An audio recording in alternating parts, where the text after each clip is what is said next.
ধন্যবাদ জনাই মই সামৰিছোঁ। ধন্যবাদ মহোদয়। माननीय सदस्य श्री रंग अप्पा वार्णे जी।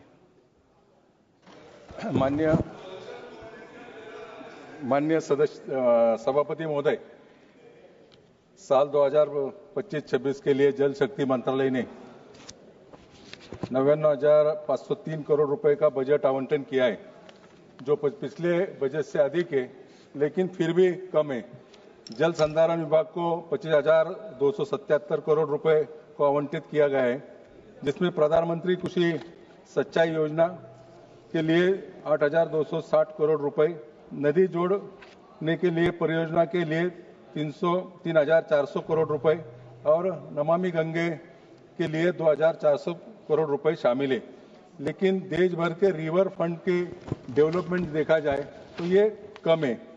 माननीय सभापति महोदय, देश भर की नदियों को जोड़ने के लिए महत्वपूर्ण निर्णय सद्य अटल बिहारी वाजपेयी जी ने लिया था। अपने कार्यकाल में ये निर्णय लेते हुए भी आज तक इस पर कोई कार्रवाई नहीं हुई, जबकि अगर देश भर में नदियों का समुद्र से मिलने वाले पानी को डाइवर्ट करके यूज किया जाए तो मुझे लगता है कि कृषि सिंचाई एवं पीने के पानी की समस्या दूर हो सकती है। लगभग 30% पानी 30% पानी ये समुद्र को डायरेक्ट मिल जाता है। आज देश भर में नदियों की हालत देखे जाए तो एक भी नदी का पानी पीने के लायक नहीं और यूज करने के लायक नहीं।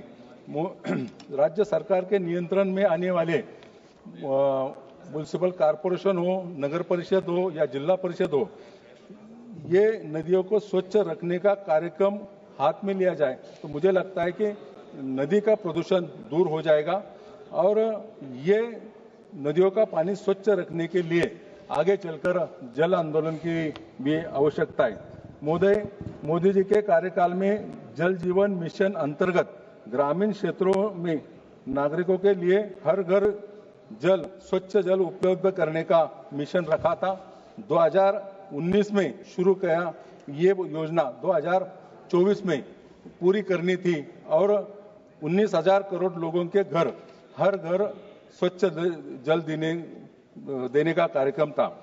यह योजना राज्य सरकार के नियंत्रण में काम करती है और इस योजना का डीपीआर जब बनाया जाता है तो पूरी तरह से वो गलत ढंग से ये डीपीआर बनाया जाता है। उसकी एस्टीमेट कॉस्ट, टंकी की कॉस्ट उसमें मिलाई नहीं जाती और जो इस योजना आज भी पूरी तरह से असफल हुई है। मुझे लगता है कि इस योजना केवल ठेकेदारों के जिम्मेदारी पे चलती है। राज्य सरकार की उदासीनता के कारण ये योजना असफल हुई है। इसमें जितने फंड राज्य सरकार को दिया है उस का पूरी तरह से ऑडिट होना चाहिए और इसकी अमल करने वाले अधिकारी और ठेकेदारी गलत ढंग से योजना का अमल होता है तो उस पर कार्रवाई होनी चाहिए।